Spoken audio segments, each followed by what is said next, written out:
What's up, fellas?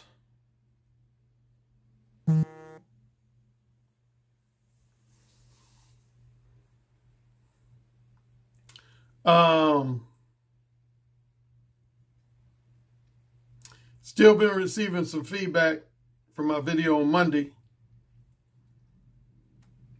I would say definitely, without question, the vast majority of it, my feedback has been guys agreeing with and co-signing with just about everything I said in Monday's video, which centered around which is more important and more beneficial to your success with women.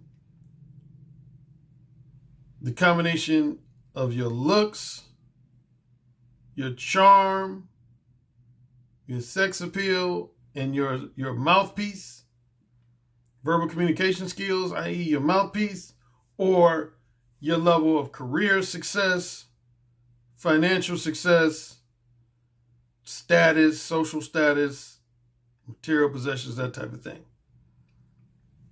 And of course, I made the argument again that in general, I would say both have their place.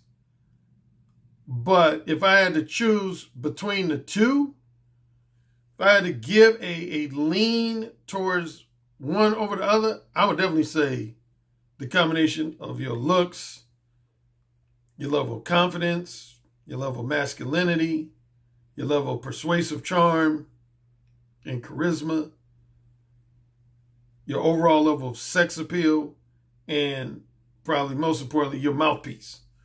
I mean, that's the main thing that I emphasize in my coaching, is helping men improve their mouthpiece more than any other single thing. That's the number one thing I actually help men with, is helping men improve their verbal communication skills, their conversation skills. Oh, one quick example. I remember about 3 years ago, might have been even 4 years ago, some of my followers sent me a link to an article. This article will show you that career success and financial success is not the number one key to pulling women. There was a homeless man who lived in Manhattan, New York City. He was homeless, but yet he had sex with over 100 women in a year. That's right. This guy was homeless and he had sex with over 100 women in a year. What does that tell you about as far as this supposed importance of career success and finance? You know, that's more women than I've even had sex with in a year. I've never had sex with 100 women in a year, ever. So if he's telling the truth, he beat me out. I've never had sex with 100 women. I've had sex with double-digit sex partners in a year, but I've never had sex with triple-digit sex partners in a year. If there's 1 year I've always highlighted where I had sex with a lot of women, despite the fact that I really didn't have anything going on career-wise and financially, was 1990. That would probably be the number 1 year in my personal life, and I've mentioned that on videos before. Matter of fact, that younger picture of myself that I always show, that's from 1990. But yeah, 1990, I didn't have my own place. I was living with my parents the entire year. I didn't have my own car. I was using my father's number 2 car. I didn't have a steady job. I was pursuing an acting career, and to a lesser extent, a stand-up comedy career. And I just got odd jobs here and there. What else? Yeah, I had a lot of the year I was receiving unemployment. Like what's known as, when you're out of a job, unemployment. But yet, that's my second best year ever in terms of quantity of casual sex lovers. In terms of quantity of casual sex lovers, that was my second best year ever, was 1990. Yeah, I was probably having sex with 2 to 3 new and different women a month, every month. Sometimes per week. But at minimum per month. I was having sex with 2 to 3 new and different women a month in 1990. And Yeah, man, I had pussy thrown my way like crazy, man. And most of it was because of my mouthpiece. My Mode 1 highly seductive mouthpiece I would say, the number one thing that got me all that pussy in 1990. Number 2 would be my overall looks. I had a slim, lean, athletically proportioned physique. Now, some people were, not too many people, I'd say maybe, I want to say about 3 guys said that they were disappointed because I guess they wanted me to go in on my former number 1 beef partner, as I'll call him, my number 1 philosophical beef partner, which was mainly in 2017 and to a lesser extent in 2018. And that's Mumia Obsidian Ali. Because O'Shea Duke Jackson, editor-in-chief of the Negro Manosphere, did an interview with him in response to that video I mentioned in Monday's video that C Boogie did about that money doesn't necessarily lead to women being submissive to you. And basically, Obsidian argued on O'Shea's channel that yes, it does. Yeah, he basically said, I listened to about the first 45, 55 minutes. I think the whole thing was about a little over 2 hours. I listened to about the first 45 to 55 minutes of it, of O'Shea's interview with Obsidian.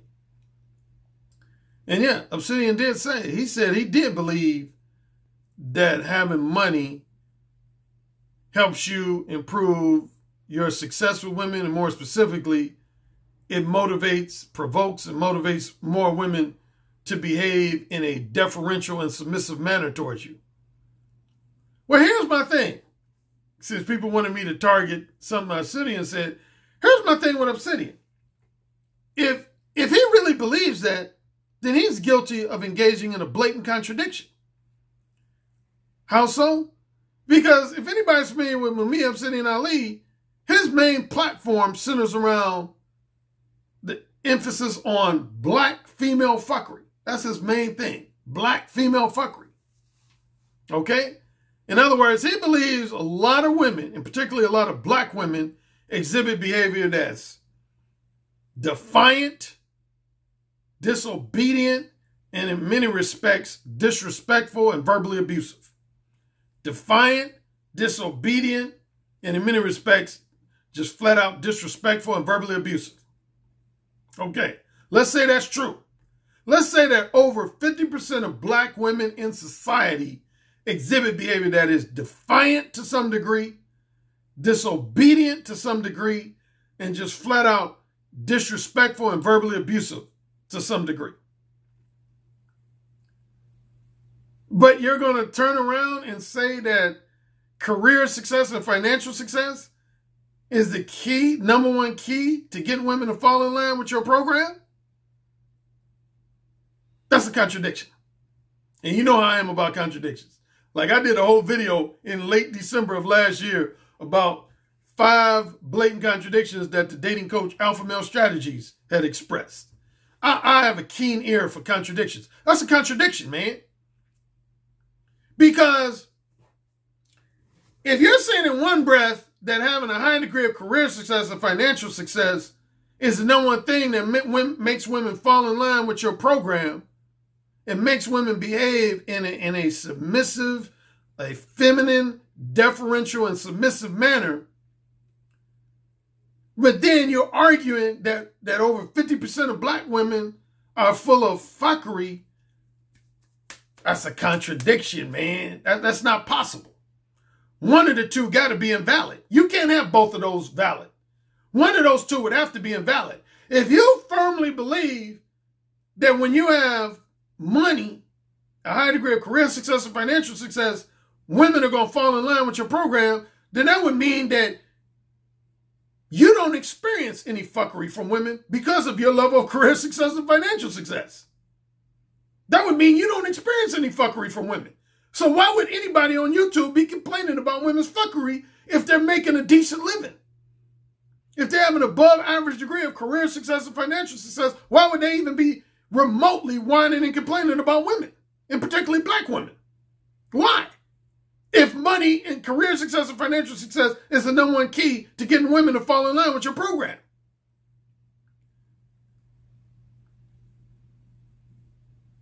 On the flip side, if you're going to firmly argue that a high percentage of women, and particularly black women, are full of behavior that's defiant, disobedient, and even more so disrespectful and verbally abusive, then there's no way you can legitimately argue that career success and financial success is the solution to that.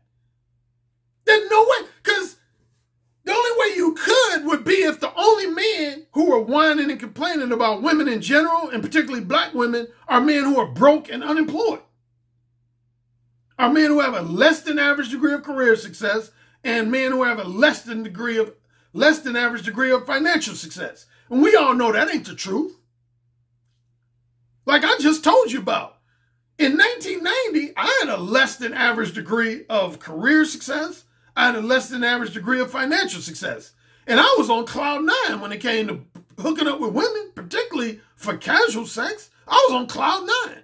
I would relive that year over again if I had access to a time machine. That's how much I enjoyed that year in terms of hooking up with women.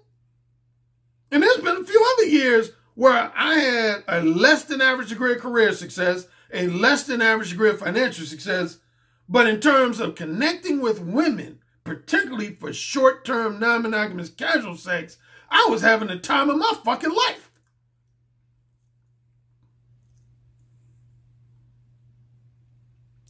And again, and I already said this in my last video on Monday, I know a lot of men who are making a minimum of $50,000 a year or more who be whining and bitching about what. Like, I give you an example of a client. I had a client just early this year. Black guy. He was black. A lot of guys say that tall men always have success with women. This guy was about 6'3", 6'4". He was black. He was about 6'3", 6'4". He was making no less than 90 grand a year. He was making no less, I want to say he was making a minimum about 90 grand a year. Had 2 cars. Had his own house. I don't even have a house anymore. I live in an apartment and I make over 100 grand a year. He had his own house. But yet, he was coming to me for multiple Skype consultations because he was having a lot of problems with women. He was having a lot of problems with women. His main problem was not so much he was just flat out not able to attract women. That wasn't his main problem. He was able to attract women, but his main issue was that he didn't have the balls and backbone to be more one with women. Like, he was the type of guy that say, if he had 3 casual sex lovers, he would lie to each of them and give them the impression that they were his girlfriend. And what was starting to happen is that was causing him to experience a lot of drama, a lot of unnecessary drama, because the women start inevitably finding out about each other, which is always going to happen. I wrote an article about that. Yeah, man, I don't like drama, man. Some guys, they can tolerate drama. I don't like drama. I don't like drama at all. That's why I'm all about Mo One. I don't like having to cover this lie with another lie and just telling women a whole bunch of lies and shit in order to get them in bed. Anyway, that was his brother's problem, man. So his problem wasn't so much he just flat out couldn't pull women, but he recognized that he didn't have the balls and backbone to be more one with women on a regular basis. He was basically being a liar and a manipulator.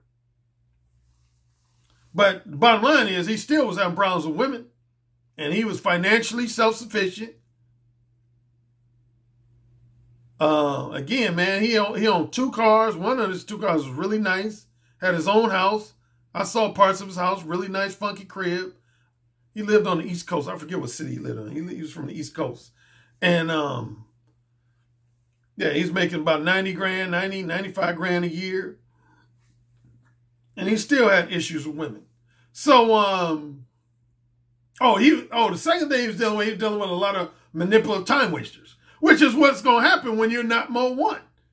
Anytime you're not more one with women, you open the door for manipulative time wasters. Yeah, he was running into a lot of women who were attention whores, cock teasers, and just overall manipulative time wasters.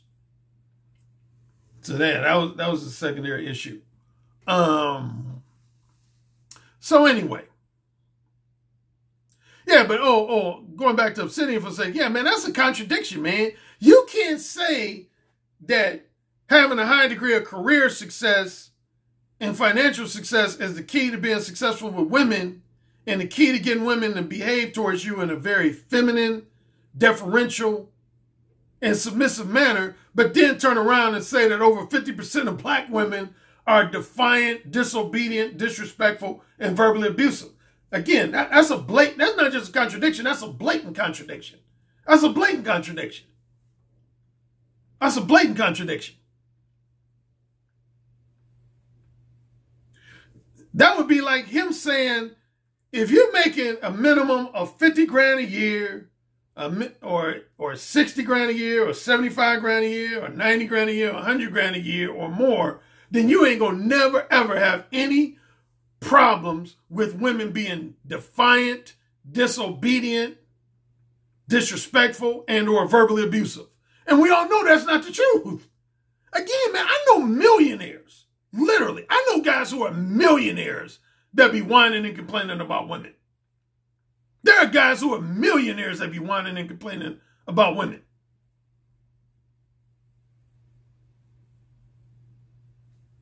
Again, I've had some of my own clients. I've had some clients that were making six figures that were struggling to attract women. I mean, like struggling to attract women. And they were making over six figures.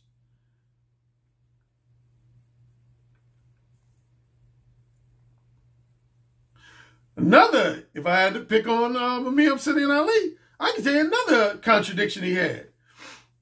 I remember a few months ago, one of my followers sent me a link to this video he did saying that intelligence was the underrated key to attracting women and having successful women. He made some comment to the effect that most dating coaches tend to underemphasize the importance of knowledge and intelligence and education. That us dating coaches, he didn't mention me by name, but he just mentioned the category of dating coaches in general. He said they don't put enough emphasis on the guy's level of intelligence, level of knowledge, and level of education. Okay, let's say that's true. Why are you having a Pookie and Ray Ray versus an educated lame debate then? Wouldn't that nullify that? Why would you have a Pookie and Ray Ray versus educated lame if intelligence, knowledge, and love of education was the number one key to pulling women? Because if intelligence, knowledge, and love of education was the number one key to pulling women, then all quote-unquote educated lames would have their pick of the litter. They would have their pick of the litter. They wouldn't be worried about a guy who's a quote-unquote Pookie or Ray Ray. For my non-black listeners, Pookie and Ray Ray is a name that's representative of guys who basically are from the streets. Like somewhat of have a lot of street sensibilities, from the ghetto,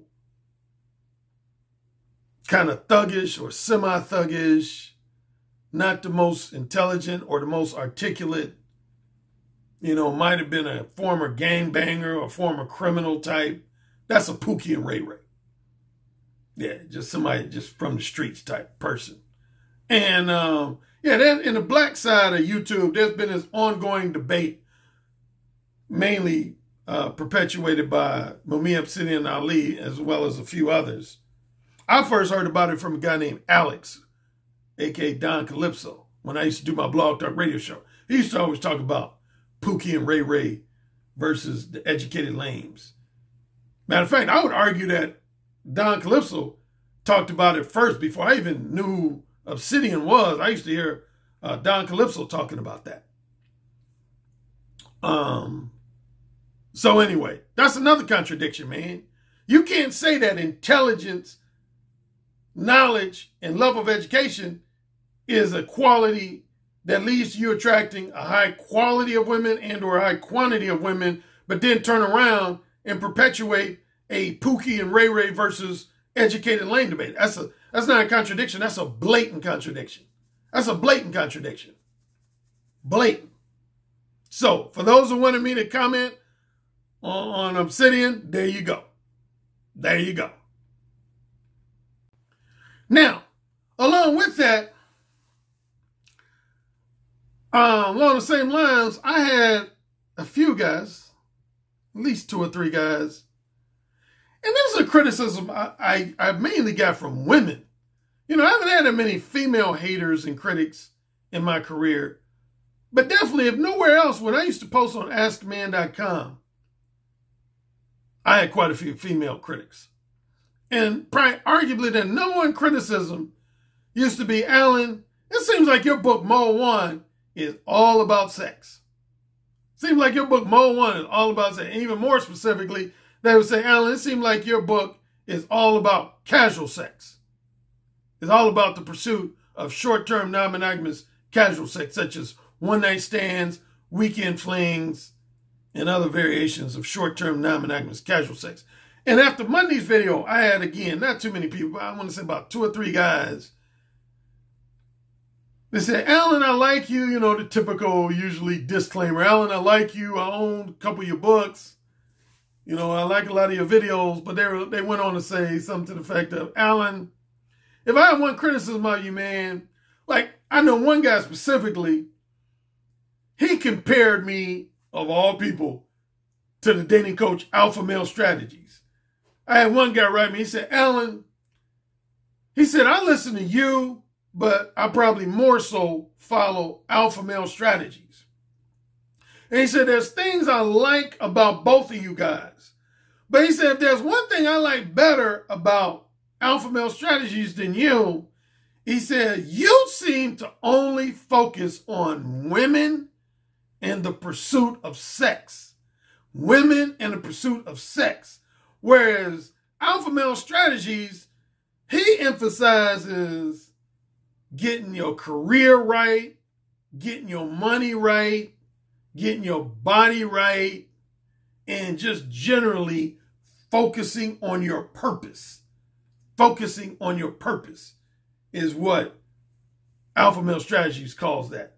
Actually, I believe he borrowed that, or if not borrowed it, stole it from Currie Wayne. Because I know that guy Currie Wayne, who I'm not all that familiar with, but one thing I do know about Currie Wayne, that's one of the things he emphasized. He uses that phrase, focus on your purpose. Focus on your purpose. But anyway, this guy who wrote me said, Alan, he said, yeah, if I had one criticism of you, if I had to compare you to Alpha Male Strategies, he said, you seem like your focus is strictly on women and getting laid and pursuing women for sex. But you don't really talk about anything to do with health and fitness. You don't really talk about anything to do with improving your career. You don't really talk about anything related to getting your money right. Here would be my response to that. You know what I got to do first before I offer a verbal response. Insert dog face here.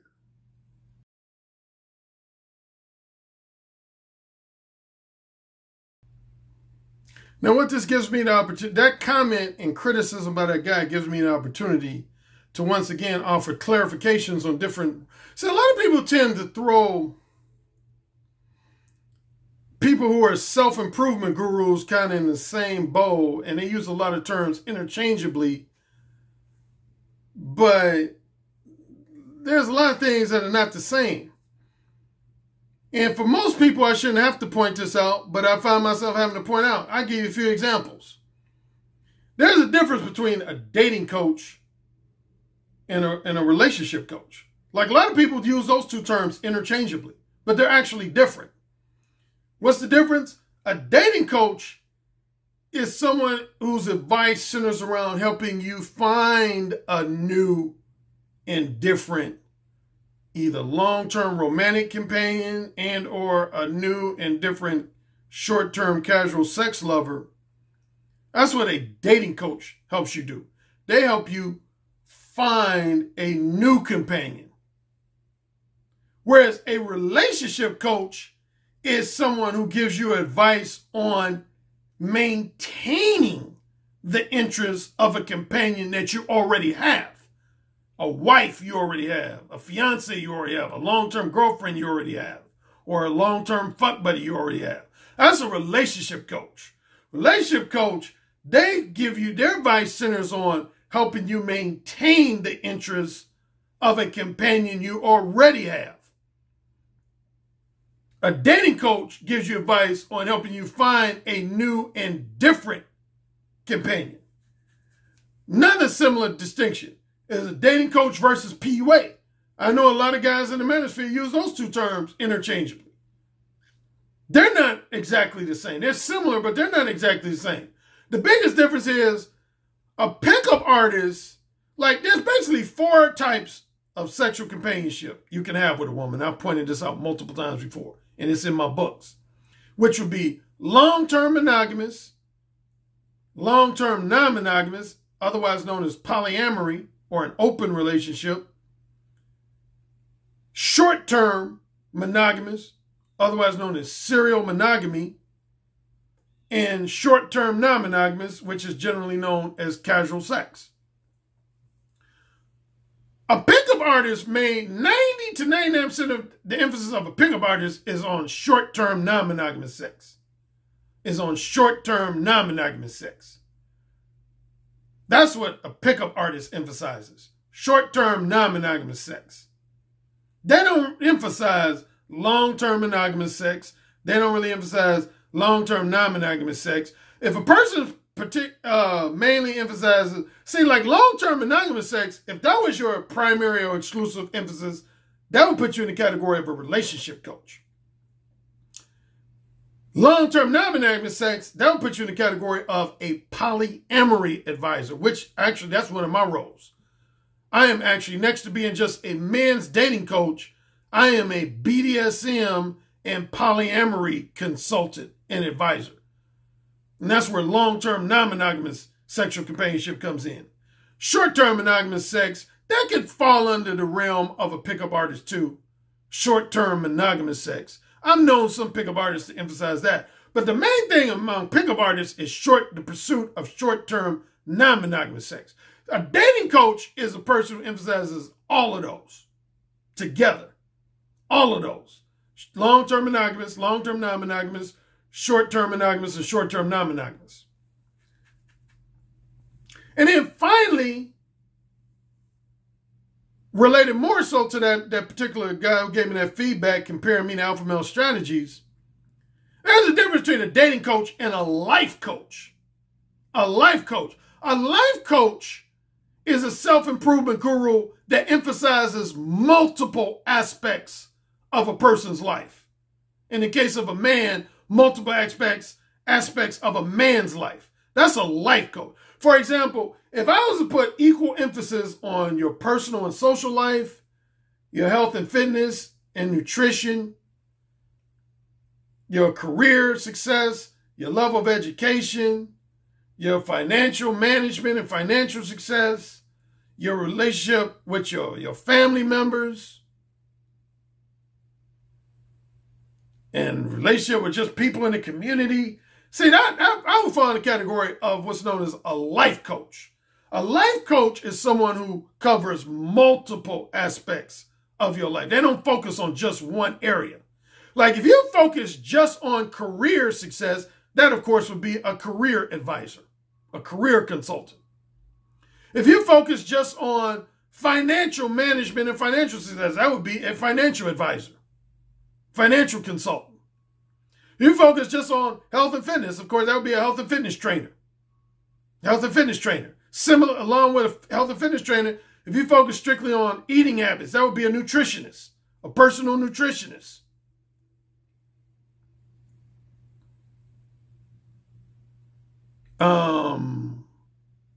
Trying to think of other real specialized aspects of people's academic advisor, of course, would be related to your education and so on.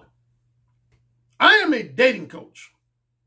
I specifically call myself a verbal communications coach. That's my main emphasis. I cover a few things related to just dating in general, but my main emphasis is on helping men improve their verbal communication skills, their conversation skills, and their verbal communication skills. That's my number one emphasis, my primary emphasis. So all that to say, if Alpha Male Strategies is giving advice that goes beyond the realm of a man's love life and sex life, then that means he's not really a dating coach. He's more of a life coach. And if that's what he is, more power to him. More power to him. Because I know for a fact Alpha Male Strategies has a background in health and fitness. Before he became a dating coach, he would call himself a health and fitness trainer. So I know he has expertise in the area of health and fitness. So I'm sure he gives a lot of health and fitness related advice. But he would be more so of a life coach. Again, my main specialty, my main number one title is dating coach in general. But more specifically, I am a verbal communications coach because that's what my number one area of expertise is. My nickname, of course, is, I have two nicknames well known in the manosphere. One is the King of Verbal Seduction. And the other one is the Godfather of Direct Verbal Game Advice. The Godfather of Direct Verbal Game Advice.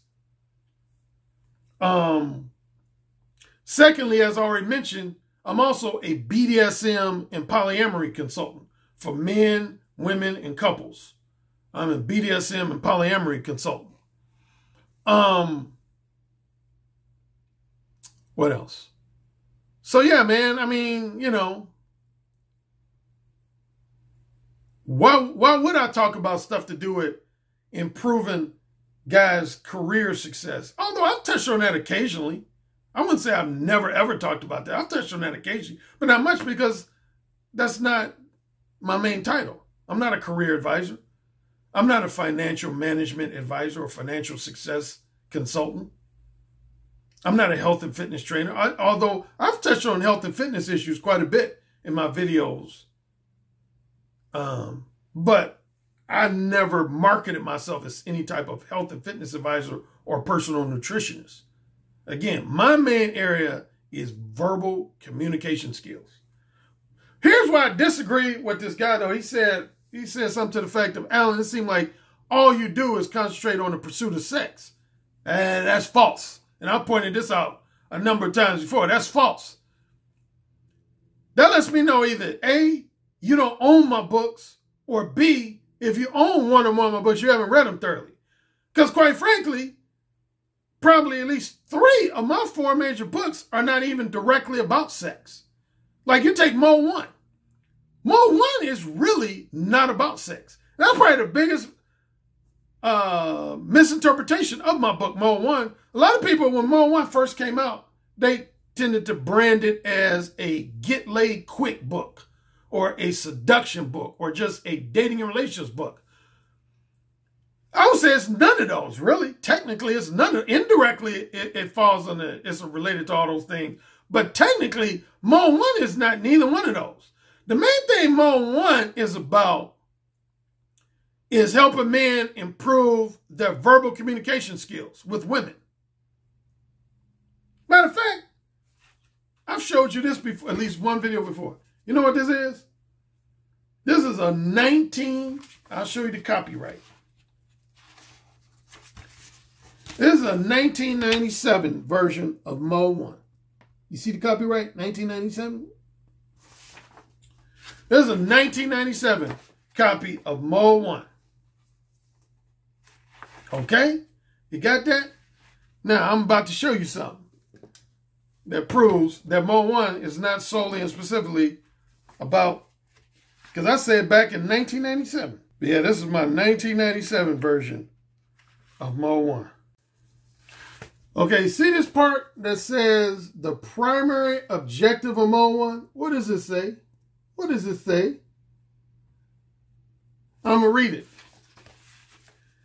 The primary purpose of exhibiting Mo 1 behavior is not so much to improve your success with women or to get laid more frequently, although more than likely those two things will happen. Trust me. The purpose of mode 1 behavior is to prevent those women who have no sincere interest in dating you or have no sincere interest in having sex with you from engaging in manipulative head games with you and generally wasting your time. It's when you get manipulated and have your time and money wasted that anger, frustration, and bitterness begin to take over your thinking. And that's not a good thing. That's from my 1997 version of Mode 1. My 1997 version of Mode 1. Mode 1 is not about getting laid. Mode 1 is not a get laid quick book. I would say of my 4 major books, the number one book I would say that primarily emphasizes the pursuit of sex would be Ooh, Say It Again. And even Ooh, Say It Again is not 100% about just getting laid.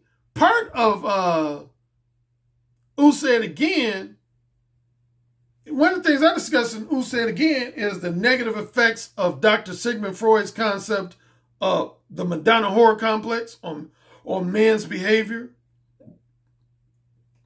I concentrate on the sexual duplicity of women, managing the quality and tone of your voice when talking to women, reading women's body language. I cover a few things in social programming is a big issue, and Ooh, Say It Again, how your social programming affects your behavior and your ability to hook up with women. So there's a lot of things I cover in Ooh, Say It Again, but I would say of my 4 books, that's the main book that's primarily about the pursuit of sex, and even probably more so the pursuit of casual sex. But Mode 1 is mainly about, I would narrow it down to 3 things.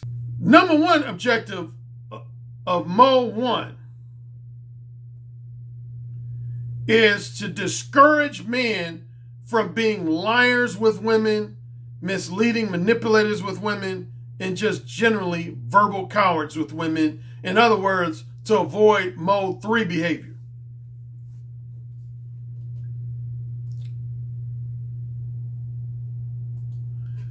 Number 2 objective of Mode 1 is to prevent men from becoming angry, bitter, resentful, and hateful misogynists or borderline misogynists towards women. In other words, avoid Mode 4 behavior. And number 3 is to discourage men from maintaining a verbal communication style that is overly polite, overly cautious, too beat around the bush, and just generally too vague and ambiguous. Also, to discourage men from engaging in too much flattering, entertaining, and trivial small talk with women. In other words, avoid Mode 2 behavior. So that's what Mode 1 is about. It's mainly about your verbal communication skills and becoming a more confident, honest, and real and authentic verbal communicator. Possibility of sex. That's all about helping men identify the various manipulative head games that women employ with men in today's dating scene, which you could say is indirectly related to sex, but it's more about realizing that women use your desire for sex and your fear of being criticized and fear of being rejected against you. They use it against you to manipulate you. And then the Beta Male Revolution is about pointing out that that period between 1960 and 1974 had a profound impact on today's dating scene, as well as the advent of the internet. So for other people who say, Alan, you just concentrate on the pursuit of sex, more specifically the pursuit of casual sex, you don't own my books if you believe that. Or if you own my books, you ain't read them thoroughly or listened to them thoroughly. Because if you did, you would realize that sex is a secondary priority for me. I'm all about helping men improve their verbal communication skills and prevent themselves from engaging in manipulative head games with women. Get it? Got it? Good. Now, in my Patreon exclusive portion, someone was asking me, Alan, I hear you talk about options. And you say one of the number one keys to keeping a woman in check is having at least 2 or more options for female companionship. But how can you accumulate multiple options if you have yet to accumulate even 1 option for female companionship? How can you do that? I'm going to discuss that briefly in my Patreon exclusive portion. Now, I had a guy ask me in the last couple of days, he said, Alan, I always hear you emphasizing options. And he said, I agree with what you're saying in theory and in concept, but he said, the reality is, he said, if most guys had 2 or more options for female sexual companionship, why would they need you for advice? Why would they need you for advice? Which honestly was kind of valid. He said, why would we need you for advice if we were able to easily get 2 or more options for female companionship? He said, one of the reasons why I came to you for advice is that I'm having a hard time even getting 1 option for female sexual companionship, let alone 2 or more options. So he said, when you talk about having options, it doesn't really resonate with me because I'm struggling to get just 1 option. He said it would almost be like if you were telling people to have, multiple options for employment so that if things go wrong with their current job, they could just easily leave their current job and go to a new and different job. But he said, what if you're struggling just to get 1 job? What if you're struggling just to get 1 job? So what is the key to, number one, even if you don't have any options for female sexual companionship, you can never, ever allow yourself to present yourself as desperate. As desperate. That's the main thing I'm trying to point out. Like, if you remember, if you read my original Mode 1 book, or even, I believe, my updated Mode 1 book, I basically say that even if you don't have multiple options, you should always carry yourself and present yourself as if you do. I've done that a few times in my life when I was younger. I can name times where I was in a period where I really didn't have multiple options, but I would always carry myself as if I did. What does that mean in reality? What does it mean to carry yourself? Man, my back is itchy. Excuse me, I got to scratch my back. I give you an example. I think I covered this in a Patreon exclusive video already this year, but I'll say it again. One example of presenting yourself as if you already have multiple options, even when you don't, would be not trying to rush a woman into hooking up with you or calling a woman multiple times in less than a week. See, that makes you look desperate. Like if you call a woman and then she doesn't return your call and then you end up calling her 2, 3, 4, 5 times. Like, hey, why didn't you call me? I haven't heard from you. Why didn't you call me? See, that makes you look desperate. You don't want to ever look desperate, man. That makes you look like you ain't got no options. Even if in reality you don't. That's the thing. Even if in reality you don't have any options for female sexual companionship, you never want it to look like you don't have any options. Because you're inviting women to play games with you. Like, one of the number one ways that women will test you to see if you're a guy who has options is simply they'll ignore you. Well, they'll either ignore you indefinitely to see if you're going to crack, or secondly, they'll purposely try to treat you like shit. They'll purposely try to disrespect you or treat you like shit. Because women know that if it's hard for you to be ignored for a period of days, weeks, or months, or you're more than willing to tolerate a woman talking to you and treating you in a disrespectful manner, that lets a woman know immediately you don't have no options. That lets a woman know immediately that you don't have no options.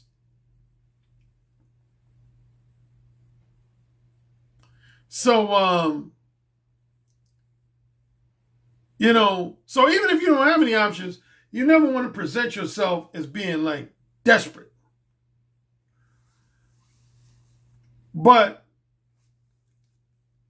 so the key to getting that first female companion, in simple terms, is to be mode 1. Be mode 1, but don't rush a woman into hooking up with you. Be patient. Be patient. Let women know what your desires, interests, and intentions are, and let them reciprocate on their own timetable. Let them reciprocate on your own timetable.